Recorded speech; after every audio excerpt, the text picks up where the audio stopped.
إن الحمد لله نحمده ونستعينه ونستغفره ونستهديه ونعوذ بالله من شرور أنفسنا ومن سيئات أعمالنا وفتن زماننا. من يهده الله فلا مضل له ومن يضلل فلا هادي له، وأشهد أن لا إله إلا الله وحده لا شريك له،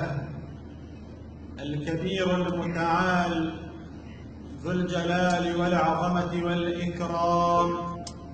لا إله إلا هو الملك العلام.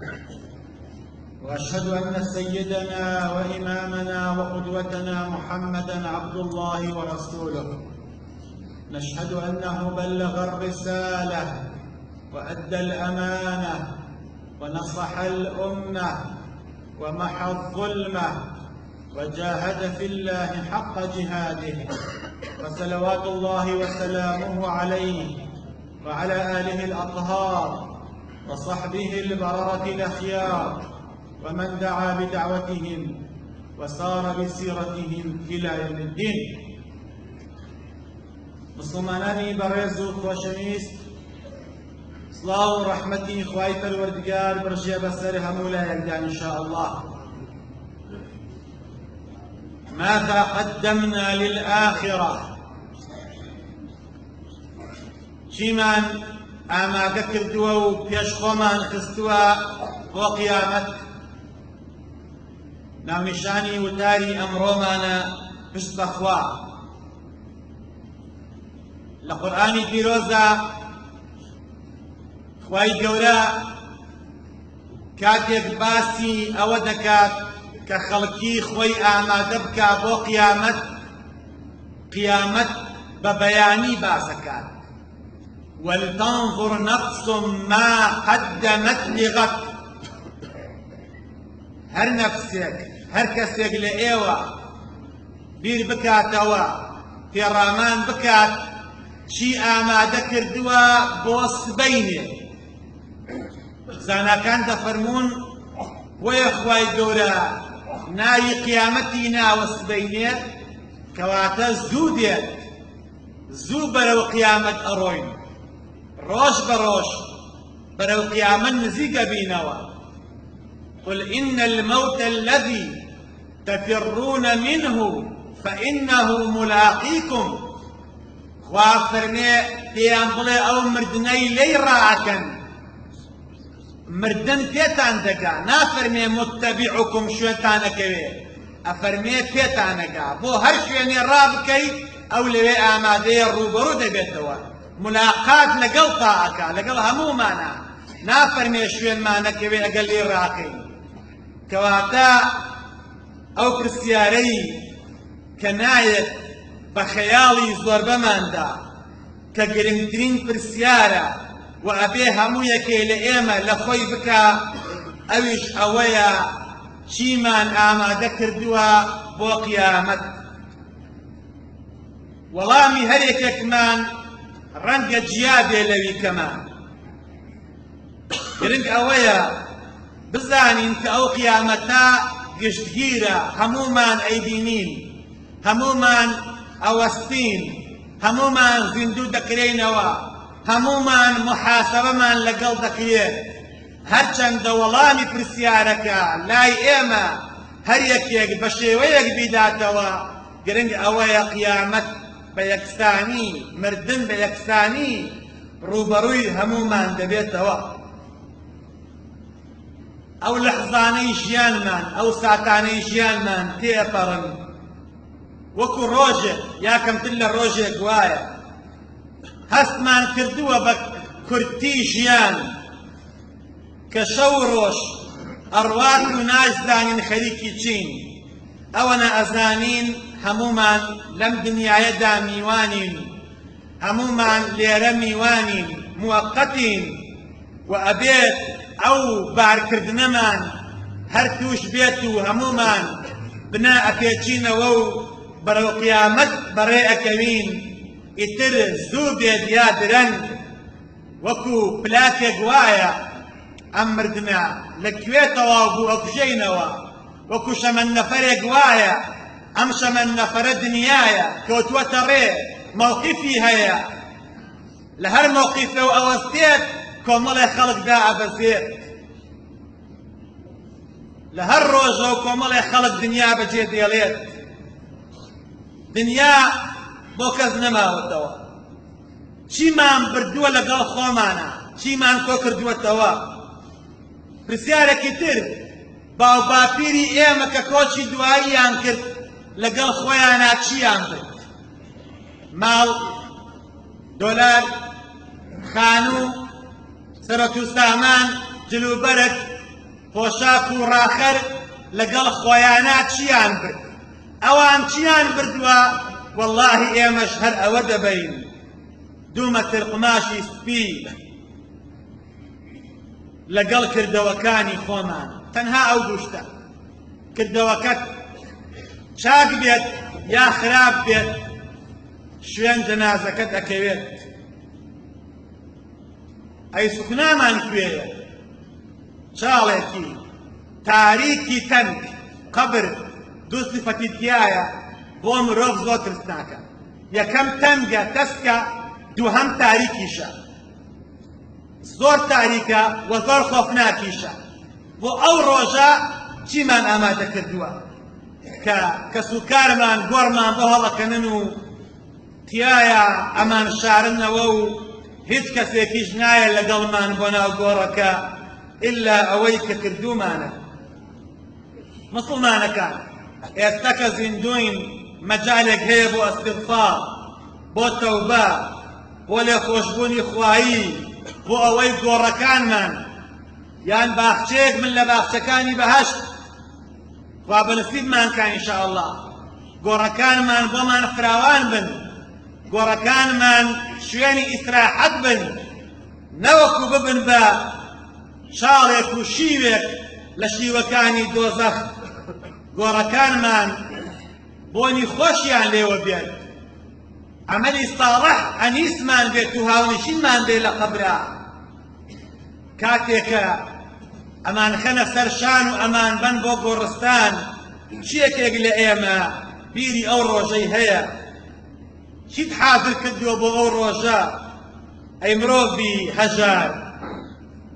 ئێستا لە دنیادا ئێیت و ئەڕۆی لەگەڵ خەڵکیە شەڕ ئەکەیت لەسەر دنیا. عەبدوڵای کوڕی عەباس ئەفەرمێ مرۆڤی وا هەیە لە بازاڕە هەڕاجی شتەکەی دەکات، خەڵکی بانگەکا بۆ ئەوەی لە دوکانەکەی شتی لێ بکڕن، بانگەواز دەکات، دنیا سەرقاڵی کردووە، لە لیستی ئەو کەسانە خوا ناوی نووسیوە کە ئەبێ ئەو هەفتەیە بمرن. ئاگاشی لە خۆی نییە، بۆیە بەڕاستی هەمومان میوانین، زوو بێت یا درەنگ ئەبێ بڕۆین. پرسیارەکە باقیە، چیمان حاضر کردووە بۆ ئەو ڕۆژەی کە ئەمرین؟ بەڕاست خەڵکینە، بەڕاست گەلی کوردی بران،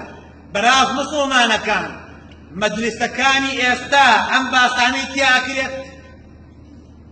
ئەو باسانە ماوە ئیجلس بینا نؤمن ساعە، سەحابە ئاسا وەرن با سەعاتی ئیمانەکەمان تاسەکەینەوە. شەونشینیەکانی ئێمە، دانیشتنەکانی ئێمە، کۆڕەکانی ئێمە باسی چیەکرێت؟ لەم ڕۆژانەدا باسی چیەکرێت؟ لەم وەسعەدا باسی چیەکرێت؟ سیاسەت، موچە، بوجە، گرانی، بێنەوتی، بێژیانی، بێکارەبایی، غەیری ئەمە لە مەجلیسی کوردەواریە چی هەیە؟ کەی باسی ئەخلاقیات ماوە؟ کەی باسی سیلەی ڕەحم ماوە؟ کەی باسێکی قیامەتی ئەکرێت؟ کەی کۆمەڵێک چوونە خزمەتی مامۆستایەک دوو قسەی خێریان بۆ بکە؟ ئەم شتانە باریان کرد نەما. سەحابەکان کاتێکە تۆزێ دڵیان شتێکی کرد دائانیشتن، ئەیان وت ئیجلیس بینا نؤمن ساعە، وەرن با تۆزێ ئیمانەکەمان تازەکەینەوە. مسلمانەکان، خوای گەورە ئەفەرمێ ئەعوذ بالله من الشيطان الرجيم واخشوا يوما لا يجزي والد عن ولده ولا مولود هو جاز عن والده شيئا. خەڵکینە بترسن لە ڕۆژێک کە باوک ناتوانێ هیچ کارێ ئەنجام با بۆ مناڵەکەی بۆ کوڕەکەی، ناتوانێ هیچ یارمەتیەکی بدا، و ڕۆڵەش و کوڕیش ناتوانێ هیچ یارمەتیەکی باوکی بدا. لەو ڕۆژە بترسن کە باوک و ئەولاد کە خۆشەویستترین کەسی یەکترین لە یەک ڕائەکەن. باوک حەز ناکا کوڕی ببینێ، کوڕ حەز ناکا باوکی ببینێ، نەوەکو داوای کردەوەیەکی چاکی لێ بکات. کەواتە مسڵمانەکان ئەم ژیانە ژیانێکە کۆتایی دێت، ئەم ژیانە تەواو دەبێت خەڵکی لە خۆت عاجز بکەیت، خوا لە خۆت بڕەنجێنی، تاوان بکەیت، ئیلا کۆتایی پێ دێت، ئیلا جیابینەوە لە ئەهل و لە ئەحباب و لە ئەوطان و لە ژیان و لە هەموو شتێک ئەمرین. با بیری ئەو ڕۆژە بکەینەوە کە قیامەت لە بەردەممانە، پشت دەکەینە دنیا. لەو کاتا خەڵکیە بن بە دوو بەشەوە، خەڵکی دوو بەشە، بەشێکیان إن الذين قالوا ربنا الله ثم استقاموا تتنزل عليهم الملائكة ألا تخافوا ولا تحزنوا. أوانيك إيمان دار وتيانا إما إيمان من بخواها وبيغمرها صلى الله عليه وسلم، إيمان من بروج دوايها لسري ثابت استقامتيان هي أو أنا لسر مرقع تسباون مش داي بهشتيان في أدري بيانا وتري مترسن وخفتي أولادو خزانشتان نبيت. إنسان لسر مرقع لدوشت أترسيت، يكم أترسيه بو أوشتي كبوي أروا كمردنو قبره دوام خفد أخوا بو باش خوي من على كاني تشيان ليه لسر مرقع إنساني إيمان دار مروفي دامزراو مش داي هردوك يعني أدني ألا تخافوا واتمترسن لو شواني بوي أجن ولا تحزنوا خفد مخون بو باش خوتان من على كانتان تشيان ليه خوايان فارزي بشرط تو أهل إصلاح أهل الاستقامة بي. وكومالك تريش خافنا من باكاتك كأمرن براستي كأمرن رنگ زردن براستي كأمرن خجالتي بدمي خواي پروردگارن خواي قراء بپیغمبر أفرمي صلى الله عليه وسلم ولو ترى إذ يتوفى الذين كفروا الملائكة يضربون وجوههم وأدبارهم وذوقوا عذاب الحريق. أي پیغمبر صلى الله عليه وسلم خوزقاء بيني كاتك أخواي پروردگار فرمان كابا فريشتا جياني دباورق كيشيت فريشتي جيان كيشان ملك الموت جياني كفك كافر كيشيت شيان ليكن يضربون وجوههم وأدبارهم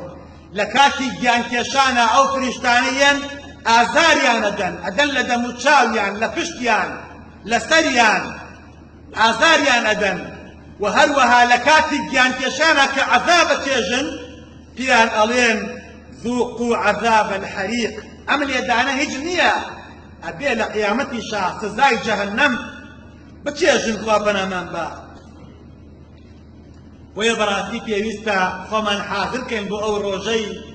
كأخرين سرشان أبرين بو غورستان حياي خومان نبين بو أم دنيايا با جليس من لقبرا كردوچاك كان من بن با كردوچاكان لغورا فريامان كون با بيري أو روجب كينوا كوالتفت الساق بالساق قاتكان من ألفين بيكوو مجالي هيج مانيا ناتواني قسيك بكين ناتواني وستك بكين.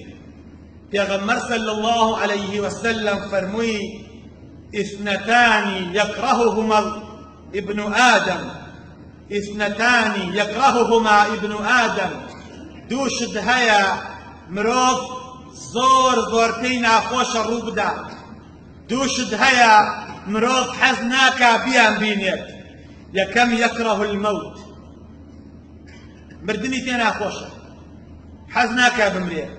الموت خير له من الفتنة لهمان كاتا مردن زور باشترى بوي لفتنة لم فتنة أمره سوين بخوا لم زمان دا بإيمان وبمرك زور باشترى بمرو بمسلمان تأمجيان الزلتا تأمجيان الزليلية تأمجيان بوزعية تأمجيان بمافيكا تواناي دواكردني هج مافيكردنيا كإسلام زليلة كهمو مؤامرة لسرقلاني مسلمانا سوين بخوا إستا إنسان بإيمانه وبمره زور باشتر بوي لمجيانا وبيغمر صلى الله عليه وسلم فرموي ويكره قلة المال مروف حزناك أعمالي كم بيت حزك مالي زور بيت حزك دولة من بيت وقلة المال أقل للحساب لهمان كاتا كمي مال حسابي كم ترى لقيامتها مالك كم بي لفرسنا ود لقيامتها كم ترى أتينا خدمتي كسيت كالسرتاي دابزيني وحيا وفادكات زانين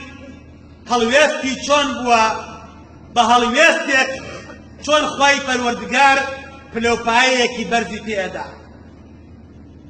کەنیەت چەند مهمە کە کردەوە بۆ خواکردن و خۆ ئامادەکردن بۆ قیامەت چەند مهمە زەید ابن عەمر ابن النوفەیل کێیە زەیدی کوڕی عەمری کوڕی نوفەیل کێیە ئەم پیاوە پێش وەحی پێش ئەوەی وەحی دابەزێ بۆ سەر پێغەمبەر صلى الله عليه وسلم كسيكي خواپرست بوا موحد بوا لجيانيا سجدي بو بدنبت اقراب شوين راستيكانا هشتا تيغمر وحي بو نهاتو اتشوف ولا الراهب كانوا علماء كان نصارى بيانا وت ام سردمي رسولي منتظرة سردمي تيغمريكي تشاوروان كراوة عليه الصلاة والسلام جاردار هاتا كعبة رو كعبة سجديكي بو خوا برد خواشي ناناسي نشي يزاني خواي پروردگار صفتي كامية نشي يزاني الرسالة كاني كامية بلام فطرة كسكي اوابك خواي خوجويز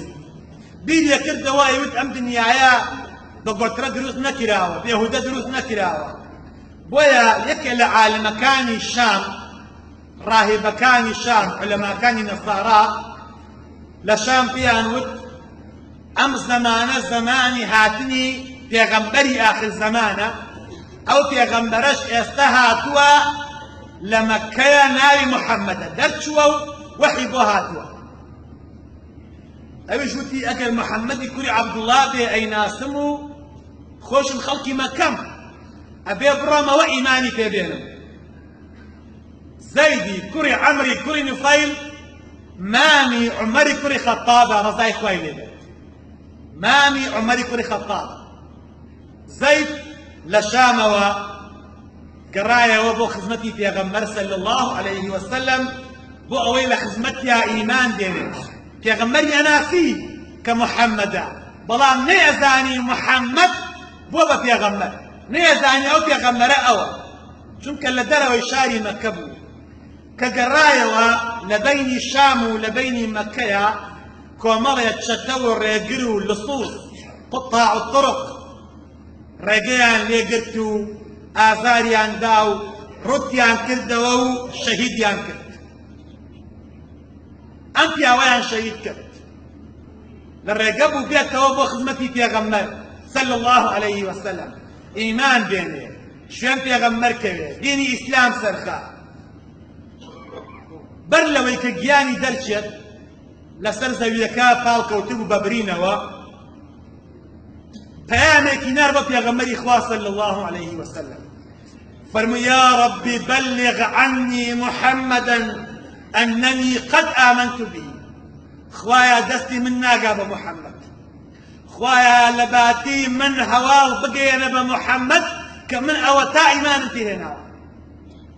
خواي فروردقار هوال يا بيغمر إخوة صلى الله عليه وسلم بهوي جبرائيل كزيد كري عمري كري نفيل إيماني تيها نايتو نيشي بينيتو أوا شهيد شبو بيغمر صلى الله عليه وسلم ترحم عليه بس أي بحال يا هاتو دعاء خيري بكرد فرمي رأيته يجر أثوابه في الجنة بينيم جلكاني بشوين يا راعك يشران برو بهشت كوتر شو بهشتوا بهوي هلويستيكوا بهوي نيت فاتيوا پێشەوەی گیانی دەربچێ فەرمی پەروەردگارە خوای پەروەردگار من بە دیداری محەممەد شاد نەبوو محەممەدم نەبینی داوا لێ دەکەم خوای پەروەردگار اللهم إن كنت قد حرمتني أن أرى محمدا خوایە ئەگەر من محروم کراوم لەوەی کە محەممەد بینم فلا تحرم ولدي سعيدا من صحبته صلى الله عليه وسلم خوايا سعيدي كرم محروم نكا لصحبتي بيغمر صلى الله عليه وسلم سعيدي كري زيد سعيدي كرم بيباش نكا كهاولي بيغمر سعيدي كري زيد يكك لو دكسي أمتي بيغمر صلى الله عليه وسلم مجدي بهشتي عم تدراو دكز لأمتي بيغمر صلى الله عليه وسلم مش داي بهشتي في دراوة لكن كان سعيدي كوري زيدا دعاكي جرابو أما تشوف لو فهايا كمسلمان كان ببيع أويك يا غمر ببيني ببيع أويك لبردميا شايتمان ديني بلان سيركي شخو آماده كردنيكا بخو آماده كردنيك وإسلام خواي قوري خاتب بهشتوا براسي مسلمان كان لم وزعي فتنة يدا زور بيويستا ئێمە خۆمان حازرکەین بۆ مردن بەکردەوەی چاک چیمان تەقدیمی ئیسلام کردووە چیمان بۆ ئیسلام کردووە چیمان بۆ دینی خوا کردووە کردەوەکانمان چین پرسیارە لە خۆمان بکەین بۆ دنیا زیاتر هەوڵە دنیا بۆ قیامەت لە ناخی خۆمانە دنیامان زیاتر مەبەستە یا قیامەت بۆیە بەڕاستی پێویستە ئاگامان لەو ڕۆژە بێ كخواي قورا ناوي ناوي يوم التغابن غبن واعتذر المندي روجي زرر المندي ذلك يوم التغابن كيست ابو اوروش خوما حاضر بكين كردوا كان ما انبشي بهاش دكن ها كردوا كان ما انبشي اواكن برونا بهاش توا راستي ما انشنهك چندروكين وعد ما انشنهك لقال خلقي خوادا چونين لقال خوادا چونين اگر تنها خومان و خوا بوین سرپێچی خوا ئەکەین مسلمانەکان زمان زمانی فتنەیە زمان زمانی بێژیانیە ڕۆژ بە ڕۆژ خراپتر ئەبین وەزعمان تێگەچێت ڕۆژ بە ڕۆژ ساڵ بە ساڵ خۆزگەم بەپار بزانە پێغەمبەر چییە فەرمێ صلى الله عليه وسلم سيأتي على الناس زمان جيه بسر أمتكما بسر خلقيا زمان جيه يتمرغ الرجل على قبر أخيه مروف أروات قورستان خوي أدا بسر قوري براكيا بسر قوري خزمكيا ويقول هواركا يا ليتني كنت مكان صاحب هذا القبر خزقا من لشعيني أمر قبو معي وليس به الدين في غمار في صلى الله عليه وسلم ما بستشي أولني أو كساواتي مردون أخواتي كزور دين دارا بوي رزقاري بي نا لجيان بي دارا وكو بكساواركا مردن فريام كوجيان كشتبي أمرو جيان خلقي كشتوا براسي جيان حياي خلقي بردوا براسي جيان برو نمان مان أباد بوي بيويستا خومان حاضر كين بو مردن خومان حاضر كين بو لقاي خوا لقال خوا صلح بكين دڵنیا بن خوای پەروەردگار وەکو سعدی چۆن ئەفەرمێ سعدی شیرازی پیاوێک هەر گوناحیە کردی و تۆبەیە کرد هەر گوناحیە کردی و تۆبەیە کرد لێیان پرسی ئەرێ کاکە ئەرێ تۆ ئەمە بۆچی وا ئەکەی یا هەر گوناحبار بە یەکجاری تۆبەیەکی پاک بکە بۆ خوا ئەمە خوا قبوڵی نییە ئەو پیاوە وتی خوا لەسەر وعدەکەی خۆی ماوە ئەوە ئێمەین هەڵوێستمانە گۆڕین ئەگینا خوا هەر خۆی فەرموویەتی خوا قابل التەوبە خوا غافر الذەنبە ئەوە ئێمەین هەڵوێستمانە گۆڕێ بۆیە بەڕاستی پێویستە هەڵوێستمان یەکلایەکەینەوە بۆ خوای پەروەردگار خوا لەسەر وعدی خۆی ماوە بەڕاستی لەگەڵ یاسوڵح بکەیت خوای گەورە هەزار هەنداوێتە پێشەوە بەرامبەرمان خوا لە گوناهمان خۆش بکەیت خوا عاقبەت خێرمان بکەیت خوا ڕەحممان پێ بکەیت خوا ئیمانمان سەلامەت بکەیت خوا ئیصلاحی حاڵمان بکەیت خوا عاقبەت خێرمان بکەیت خوا ئیمانمان سەلامەت بکەیت خوا دوعاکانمان گیرا بکەیت خوا بەزەی و بە حاڵمان نابێتەوە يا رب العالمين أمقلي كردي مسلمان لم قيرانا رزقار كي كومالي قلت دوياوين تماع مان كيكن ويا رزقار مان كي لم قيرانا لم آشوبا لم قرقستانا كردستان من ضب كي بقلستان دور ما خيتوا لقرقستان يا ربي خوايا فريامان كي كسمان نيتو نبي خوايا فريامان كي كسو صوزمان نيتو نبي خوايا فريامان كي بزي بحالمان أبيتوا لقراني رزقارمان كي لقيران رزقارمان كي خوايا إصلاحمان بكي خوايا شفاي نخوشكانمان بي خوايا شفاي نخوشكانمان بي هر كسيك نخوشو داماو وزريلة خوايا بزي بحال أبيتوا أو أفرتين نخوش خوايا شفاي بي هر كسي نخوش خوايا شفاي بي هر كسي قرزار خوايا قلبي ودفع بكي أو هجار خوايا دولة مندي بكي هر کسی دولمند خوا رزقی زیاد بکی خوا بمان کی ببر رزقینه یکتری یا ربی هر کسی برام برمان پیلانه گرد نایی بری هر کسی خائن به حرمتی بکی خوا به اسلامتی بمان جینی به اسلامتی بمان برینی خوا به شفاعتی پیغمبر بخیر آمین الحمد لله رب العالمين وبعد أعوذ بالله من الشيطان الرجيم ربنا آتنا في الدنيا حسنة وفي الآخرة حسنة وقنا عذاب النار اللهم آمين.